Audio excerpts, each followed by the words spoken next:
Et la semaine dernière, a lancé un appel à la vaccination. En effet, les trois rois d'Ouvéa, d'Allot et de Sinavé, Monseigneur, la présidente de l'Assemblée territoriale et moi-même, encourageons et invitons la population à se faire vacciner, car la vaccination est la meilleure arme contre le virus, contre la Covid-19. En effet, l'arrivée du virus en Nouvelle-Calédonie change radicalement la donne sanitaire. Jusqu'à présent, nous formions avec la Nouvelle-Calédonie une bulle sanitaire.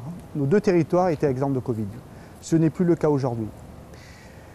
La Nouvelle-Calédonie, de par son histoire, de par l'histoire et la géographie, est notre porte vers l'extérieur.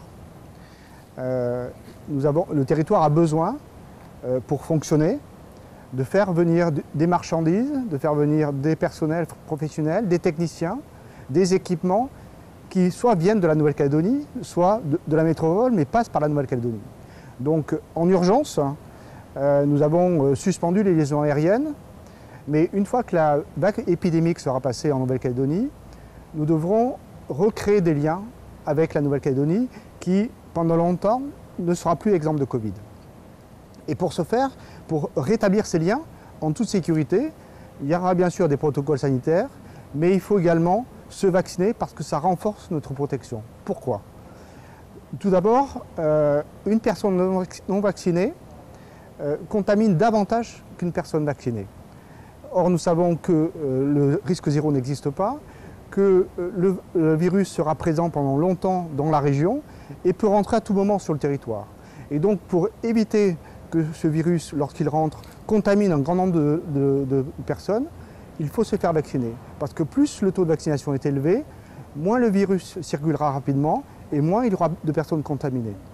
Le deuxième élément, et malheureusement la situation dramatique de la Nouvelle-Calédonie et de la Polynésie française le montre, la quasi-totalité des personnes hospitalisées, des personnes en réanimation et des personnes décédées sont des non-vaccinés.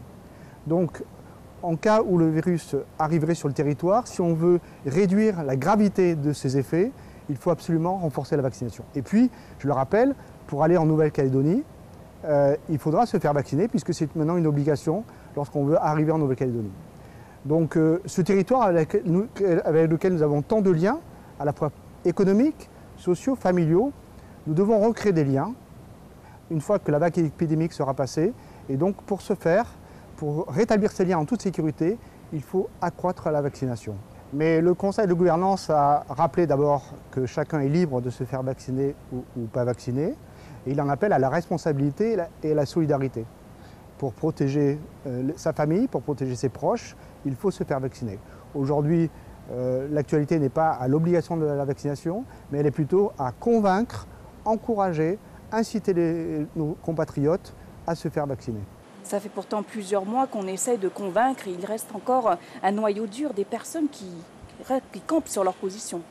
Eh bien, nous continuerons parce que nous serons tenaces, nous essaierons de les convaincre pour que leur bien et la sécurité de leur famille nécessitent la vaccination. Nous allons poursuivre cet effort de communication, cet effort de pédagogie, d'information pour les convaincre de se faire vacciner. Un chiffre, depuis 6 mois, 5300 personnes se sont fait vacciner sur le Fénois. Aucune n'a ressenti d'effets secondaires graves. Donc, se faire vacciner ne présente pas de danger. C'est ne pas se faire vacciner qui présente un danger, pour soi-même et pour les autres.